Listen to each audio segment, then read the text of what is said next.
Hello and welcome, I'm Chris and this is the Hair Tutorial channel, and on this channel I give you the tips and tricks to help you have the best hairdressing career possible, with weekly tutorials on cutting, colouring and hair up. And on this week's video I'm going to be looking at one of the trends that has been around for quite a while, and that is vibrant colours. And I'm going to be blending 3 or 4 colours together to give you a beautiful seamless tropical sunset, all set for the summer holidays. Okay, so we'll be using our semi-permanent colours here today. And we're going to be using our sunset red, our hot pink, as well as a nice wide tooth comb and a number as well of brushes. You can just clean your brushes off, but I just have lots of brushes laying around, so I'm just going to be using those. Also as well, this is a pastelizer. You could use conditioner, but I find that I get a better result by using this specifically designed pastelizer. If there's any areas that I need to sort of blend, or if I just simply want to pastelize the color down a little bit more, I can mix them up in this spare bowl, add some of this and just blend it to pastelize it down as well. Okay, so as you can see, we've got our block. We've pre-lightened the block, or the client, whichever you're going to use. Now this color is fine for doing something like the reds and the oranges. However, if you're going to go for something like greys and blues, you are going to want to tone this, or maybe even lighten it a little bit more, so that you do get a really nice result. Because obviously if you're putting blue over something that's yellow, you're going to get green. And the same with sort of doing the greys, you can get a very sort of like greeny undertone to the color if you don't sort of pre-lighten or tone beforehand. But like I said, for what we're doing, it's perfectly fine. I could start by going all the way through and putting my root color on. I'm not going to do it like that. I'm going to do it section by section. I just prefer doing it that way. I find I stay neater, and it also helps me as well just by visually being able to place the color as I go. Now at the end of this, you'll see the end result. However, I want to cut this block for my next video. So at the end of the video as well, I'm also going to put 4 options of a haircut. So obviously this is only going to be open for a couple of days. If you would like to vote on that, stay tuned to the end of the video where you can vote on the cut that you would most like to see. Okay, so just going to start at the back. Again, size of the sections will depend on sort of how much of each of the colors you want to put through. You could do very small sections, so that it sort of has a lot more of the colours going through it. So the first section is probably about 2 inches deep into the nape of the neck, and this is where I'm going to start by applying my red. Now I've got an idea of the cut that I do want to do, so I will try and keep that in mind with the placement of the colours as well. So plenty of colour, really thoroughly sort of saturate the hair. The other thing is as well, remember, this takes a little bit more colour than you actually think, so just make sure that you do have plenty of the colours to hand that you're going to use. Okay, now for combing this section through and just blending it, I could use my hands. I could feather down with the brush a little bit more, but I'm actually going to use this wide tooth comb that I've got, and it's also got a built-in roller into it, so it just helps with pulling the colour through. And I'm just going to put that right in.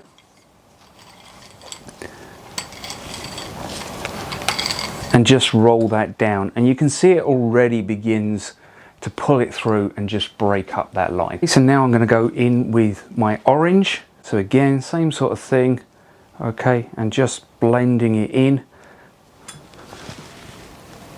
making sure I get enough on. This is where I'm going to use my hands once I've sort of actually got the colour on, just to make sure that it's thoroughly saturated and we get a nice blend. Again, just using my fingers, smudging that line. So now just on those ends, just going to pop the pink on.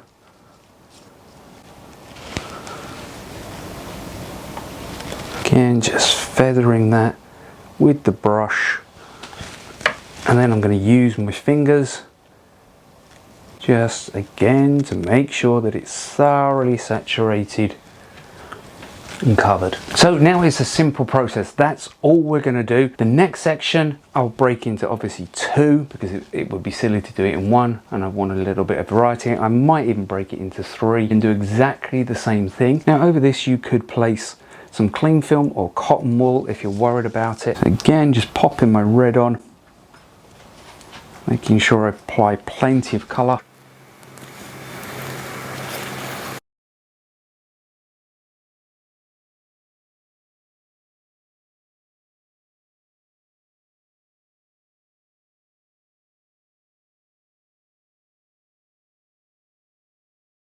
And then in with our orange, feathering it up. So again, very similar to sort of a balayage technique. And just using the fingers just to make sure it's saturated, just to blend it. Okay, so I'm going to work my way through the back. Similar thing, just alternating, visually sort of looking at it and colour placing it as I do it. However, when I come to the front, obviously I want to sort of have a nice pop of colour around the front. So when I come back to the front, I'll come back to you.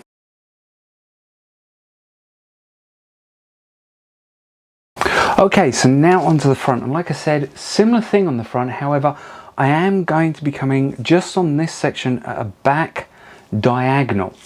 And the reason for that is I don't want as much red around the face. I want a little bit more orange. I want a little bit more of the pink. So just through that section, just from my parting, coming back to join the ear. This is the section that I'm going to take, and then I'll work up through these sections just like I did at the back. However, this section, the red will only come down to sort of there, and then I'll feather in the orange and the pink. I just want a bit more of a pop around the face. Okay, so just on with our red.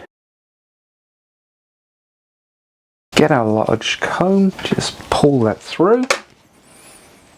Okay, so you can see on this section, so I'm going to come again in a back diagonal, just applying plenty of colour again.